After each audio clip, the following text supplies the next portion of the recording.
Hello guys, कैसे हैं आप सब। आज अपने इस वीडियो में आपको बीपीसीएल का पूरा डिटेल एनालिसिस बताने वाला हूं।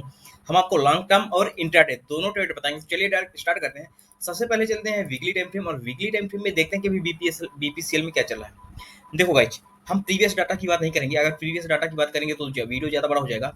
तो देखो, अभी अपना क्या हुआ गाइज, ये था अपना कोरोना काल। अगर आप देखोगे, ये अपना कोरोना काल था।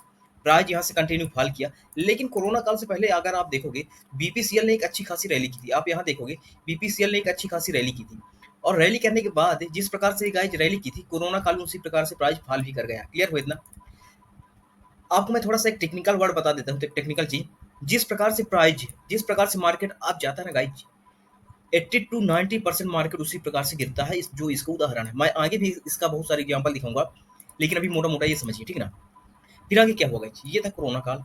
लेकिन कोरोना काल से पहले अपना ये प्रीवियस एक अपना सपोर्ट बन चुका था इस लेवल पे। अगर आप देखोगे, तो प्राइस यहाँ से गिरा था, तो यहाँ एक सपोर्ट बना के फिर प्राइस अब गया था, रैली किया था, ठीक है ना। तो प्राइस इसी लेवल तक गिरा। इसके बाद प्राइस जब अब जाना शुरू हुआ, तो प्राइस एक अपने हायर हाई के हायर लो के ट्रेंड में कंटिन्यू प्राइस जारी रखा। लेकिन अगर आप देखोगे, तो यहाँ से एक ट्रेंड लाइन, जब प्राइस अब जा रहा था, अगर आप देखोगे जब प्राइस यहाँ से अब जा रहा था, तो प्राइस एक अपने ट्रेंड लाइन से का सपोर्ट लेके जा रहा था ऊपर। देखो, जब प्राइस यहाँ से गिरा, तो यहाँ सपोर्ट लिया इस हॉरिजॉन्टल लाइन का। फिर प्राइस यहाँ से जब अब गया, तो इसी ट्रेंड लाइन का कंटिन्यू सपोर्ट लेके अब जा रहा था। अगर आप देखोगे, यहाँ सपोर्ट लिया, यहाँ सपोर्ट लिया, यहाँ सपोर्ट लिया और यहाँ सपोर्ट लिया। फिर आगे क्या होगा, देखो, जब प्राइस यहाँ से इस ट्रेंड लाइन को ब्रेक किया, अच्छे खासे वैल्यू के साथ ब्रेक किया, रीटेस्ट करने का इसी ट्रेंड लाइन को, और फिर इसके बाद प्राइस कंटिन्यू डाउन साइड आ रहा है, और अपना लोअर लो का फॉर्मेशन बना रहा है, लोअर हाई का फॉर्मेशन बना रहा है। क्लियर हुआ। अब देखो, अब हमारा आगे क्या कर सकते हैं, हम आगे क्या कर सकते हैं वीकली टाइम फ्रेम। मैं गाइस यहाँ कोई ट्रेड देने नहीं आया हूँ, ना कोई सिग्नल देने आया हूँ। केवल मैं आपको चार्ट रीड कैसे किया जाता है ये सिखाने आया हूँ। तो देखो क्या होगा गाइस, अगर आप देखोगे, जब प्राइस यहाँ से गिर रहा था, तो किस वे पे गिर रहा था, कंटिन्यू लोअर हाई के फॉर्मेशन में गिर रहा था। लेकिन अगर आप देखोगे इस लेवल पे, ये लेवल गाइज, सॉरी, ये लेवल अगर आप देखोगे, ये लेवल बहुत इंपॉर्टेंट लेवल है अपना। ये 400 का लेवल इंपॉर्टेंट लेवल क्यों है गाइज। देखो, जब प्राइस यहाँ से गिरा था, गिरने के बाद इसी लेवल का रजिस्टेंस लेके फिर गिरा, फिर रजिस्टेंस लिया, फिर प्राइस गिरा, फिर अगर आप देखोगे, फिर यहाँ रजिस्टेंस लिया, और फिर प्राइस यहाँ से गिरा।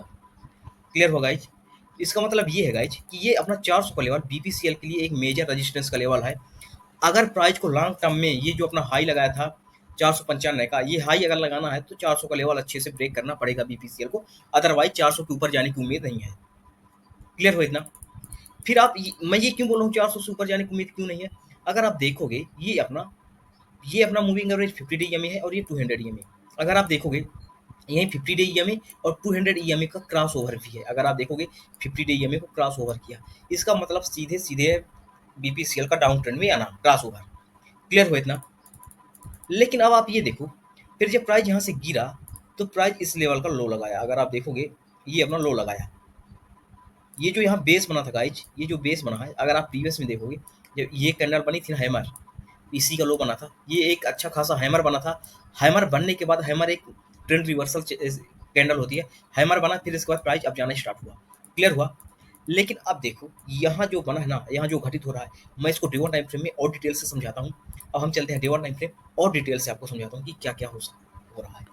देखो, जब प्राइस यहाँ से फॉल किया था, तो इसी लेवल का कंटिन्यू, इसी लेवल का रेजिस्टेंस लेके प्राइस गिर रहा था, फिर यहीं का रेजिस्टेंस लिया, प्राइस गिरा। अगर आप देखोगे, यहाँ से जिस प्रकार रैली किया था, प्राइस उसी प्रकार से यहाँ फॉल भी किया। मैं आपको क्या पता था, कोरोना काल के पहले जिस प्रकार से प्राइस अब गया था, उसी प्रकार से कोरोना काल में गिरा था। तो यहाँ भी जिस प्रकार से अब गया, उसी प्रकार से फॉल कर गया मार्केट। अब देखो, अगर मार्केट को ऊपर जाना है, तो मार्केट को हायर लो प्रॉपर करेक्शन करते हुए अप जाना पड़ेगा, और हायर लो का फॉर्मेशन बनाना पड़ेगा, तभी एक अच्छा खासा प्राइस अपसाइड जाने की संभावना है। क्लियर हुआ इतना। जो कि प्रीवियस में मार्केट कर चुका है। इस प्रकार से प्राइस एक अच्छा खासा करेक्शन करते हुए मार्केट को ऊपर जाना पड़ेगा, तभी मार्केट अब जा सकता है अच्छा खासा। अदरवाइज अगर इस प्रकार की रैली किया ना गाइज, इसी प्रकार की, जिस प्रकार से गिरा उसी प्रकार से अगर प्राइस जाएगा, तो ये 400 का लेवल ब्रेक नहीं कर पाएगा बीपीसीएल, या कोई भी स्टॉक इस प्रकार से रैली करेंगे तो अपने रेजिस्टेंस को ब्रेक नहीं कर पाएगा। अगर ब्रेक भी करेगा, तो फास्ट ब्रेकआउट होने की संभावना ज़्यादा रहती है। क्लियर हो इतना। आप थोड़ा गौर से समझो। आप ये कैंडल देखो, ये जो कैंडल बनी है, अगर आप ये कैंडल देखोगे, ये कौन सी कैंडल है, थोड़ा सोचो, कौन सी कैंडल बनी है।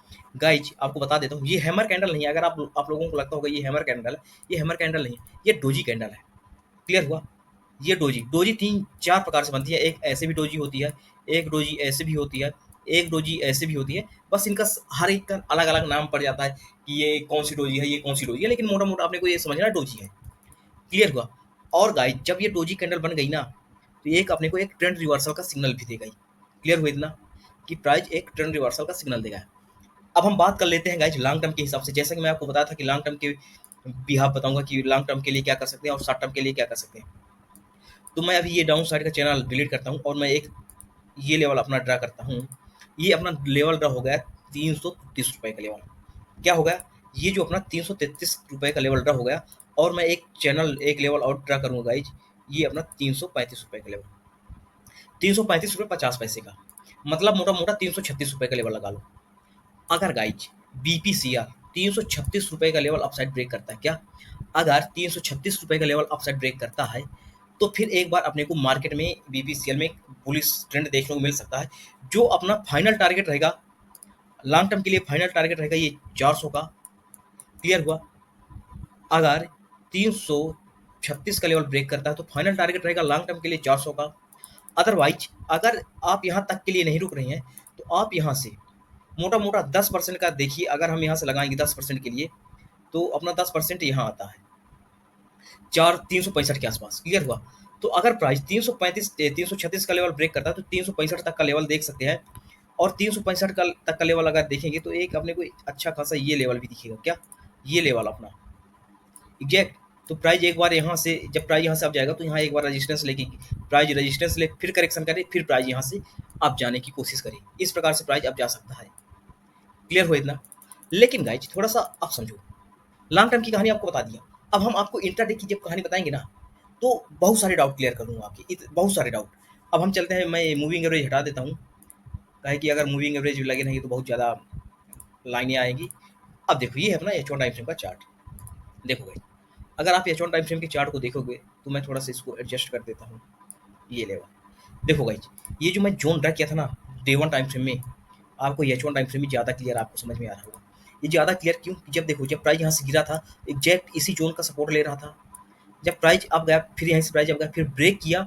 ब्रेक करने के बाद जब प्राइस यहाँ से बार बार अब जा रहा था, तो एग्जैक्ट इसी जोन का, अगर आप देखोगे इसी जोन का रजिस्टेंस ले रहा था। फिर इसके बाद फिर प्राइस में फॉल आया। अब देखो प्राइस कंटिन्यू अब जा रहा है और यहीं रजिस्टेंस ले रहा है। क्लियर हुआ। तो मोटा मोटा कहानी ये है गाइस, जब तक अपना बीपीसीआर 336 का लेवल ब्रेक नहीं करेगा, क्या जब तक 336 का लेवल अपसाइड ब्रेक नहीं करेगा, तो हम कोई भी बुलिश ट्रेड नहीं लेंगे, ना इंट्राडे में ना लॉन्ग टर्म के लिए। अगर जैसे ही 336 का लेवल ब्रेक करेगा, तो हम लॉन्ग टर्म के लिए ट्रेड बनाएंगे ही, पोजीशन लेंगे ही लेंगे, और हम इंट्राडे के लिए भी ट्रेड करेंगे। लेकिन एक चीज और समझो, देखो एक चीज और समझो, अगर आप यहाँ से एक ट्रेंड लाइन ड्रा करोगे यहाँ से, तो एक प्राइस इस प्रकार से प्राइस अब जा रहा है। अगर आप देखोगे तो प्राइस इस प्रकार से अब जा रहा है। क्लियर हुआ। और ये जो इस प्रकार से प्राइस कंटिन्यू अब जा रहा है, अगर आप देखोगे हायर लो का फॉर्मेशन बनाते हुए प्राइस कंटिन्यू जा रहा है। क्या हायर लो का फॉर्मेशन बनाते हुए, यहाँ बनाया हायर लो, ये बनाया, ये बनाया और ये बनाया। क्लियर हुआ। और जब जब हायर लो का फॉर्मेशन बनाता है, तो अभी छोटे टाइम फ्रेम में एक बुलिश ट्रेंड में है मार्केट। क्या एक छोटे टाइम फ्रेम में बुलिश ट्रेंड में, अगर आप ये चीज देखोगे, ये चीज अगर देखोगे, तो ये क्या चीज है गाइज, ये है बुलिश ट्राइंगल पैटर्न। क्या ascending triangle pattern, ascending triangle pattern को बुलिश ट्राइंगल पैटर्न बोलते हैं। क्लियर हुआ। तो यहाँ एक एसेंडिंग ट्राइंगल पैटर्न बना रहा है। और अभी क्या हो सकता है, अभी प्राइस इसी प्रकार यहाँ घूमे, अभी प्राइस यहाँ इसी प्रकार से घूमते हुए देखने को मिल सकता है आने वाले दिनों में, 2-3 दिन। और जैसे ही गाइज अगर 336 का लेवल अगर अपसाइड ब्रेक करता है, तो हमें बाई पोजीशन बनाना है। और अदरवाइज अपनी इस ट्रेंड लाइन को ब्रेक कर देता है, क्या अगर इस ट्रेंड लाइन को डाउन साइड ब्रेक कर देता है, तो फिर हमें बाई पोजीशन बनाना ही नहीं। फिर एक बार प्राइस यहाँ से फॉल करेगा, और कहाँ तक गिर कर सकता है गाइज, ये अपने लो तक यहाँ तक फॉल कर सकता है प्राइस, अगर ये ट्रेंड लाइन को ब्रेक करता है तो। लेकिन गाइज अगर इस ट्रेंड लाइन को ब्रेक करता है, तो हमें कब पोजीशन बनाना है, अगर आप देखोगे, जैसे ही अगर इस ट्रेंड लाइन को ब्रेक कर देता है ना, तो डायरेक्ट पोजीशन मत बनाना, फंस जाओगे, रिवर्सल भी हो सकता है। आपको प्राइस एक्शन का सहारा लेना पड़ेगा। और प्राइस एक्शन का ये लेवल, अगर आप देखोगे ये अपना लेवल, ये लेवल क्यों इंपॉर्टेंट है गाइज, जब देखो जब प्राइस यहाँ से गिर रहा था, अगर आप देखोगे प्राइस यहीं क्लोज हुआ था, फिर इसके बाद एक रैली दिया था। फिर अगर आप देखोगे जब प्राइस यहाँ से अब गया था, यहीं का रजिस्टेंस लेके गिरा था। फिर जब प्राइस अब गया तो यहीं का अच्छा खासा सपोर्ट लिया, फिर प्राइस अब गया। तो देखो अपना ये लेवल है गाइज 325 का लेवल। जब तक अपना 325 के नीचे मार्केट नहीं आ जाता, तब तक हम इंट्राडे में भी डाउन साइड के लिए पोजीशन नहीं बनाएंगे बीपीसीएल में। एक एग्रेसिव पोजीशन डाउन साइड के लिए 325 का लेवल ब्रेक के बाद ही बनाएंगे, अदरवाइज उसके पहले नहीं बनाएंगे। क्लियर हुआ इतना? नहीं तो एक बार यहाँ से रिवर्सल भी हो सकता है। अप साइड की बात कर ली जाए, अप साइड की टारगेट की बात की जाए, हाँ अगर डाउन साइड की बात की जाए तो 325 का लेवल अगर ब्रेक करेगा तो फिर अपना टारगेट रहेगा, पहला टारगेट रहेगा 320 रुपये का, और 320 के ब्रेक के बाद गाइज रहेगा अपना टारगेट 318 का। क्लियर हुआ इतना? और फाइनल टारगेट ये लेवल रहेगा डाउन साइड। लेकिन अगर 326 का लेवल अप साइड ब्रेक करता है इंट्राडे में, तो अपना पहला टारगेट रहेगा गाइज 342 का लेवल। अगर 336 का लेवल ब्रेक करता है तो अपना पहला टारगेट रहेगा 342, और 342 का लेवल ब्रेक करेगा तो फिर वो बाद की बात है। लेकिन इंट्राडे के हिसाब से अगर 336 का लेवल के बाद 342 का टारगेट रहेगा। और आपको लॉन्ग टर्म के लिए बता ही दिया हूँ कि कौन सा टारगेट रहेगा।